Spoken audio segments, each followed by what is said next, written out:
So guys, કાલે અમે જે અવાડો સાફ કર્યો હતો અને જે ગાયો માટે કામ કર્યું હતું, આટલી બધી મહેનત કરી, તો હવે જોવાનો ટાઈમ આવી ગયો છે કે ભાઈ અવાડામાં પાણી આવે છે કે નહીં.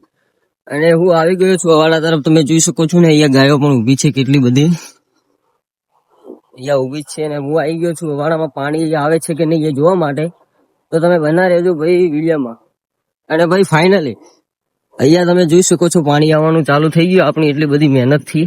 જો એટલે હવે કલાકમાં તો આ ભરાઈ જશે એકદમ પાણી. આપણી મહેનત ભાઈ રંગ તો લાવ્યો. અને ભાઈ તમે બધા લોકોની કમેન્ટ એમ આવતી કે ભાઈ આ અવાડો કેમ સાફ ના કર્યો, પણ ભાઈ આનું તળિયું તૂટેલું છે.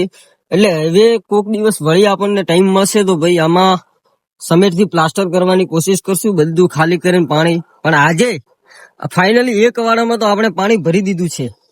હવે થોડા સમયમાં પાણી બી ભરાઈ જશે. તમે જોઈ શકો છો પાણી આવવાનું ચાલુ થઈ ગયું છે. બોરનું પાણી આવે છે રેગ્યુલર, પણ અવાડો ખૂબ ગંદો હતો. તમે જોઈ શકો છો આ રેતી કાલે અમે બહાર કાઢી છે, આ પથ્થરો કાઢ્યા છે ને આ એટલી બધી જે રેતીઓ કાઢી છે.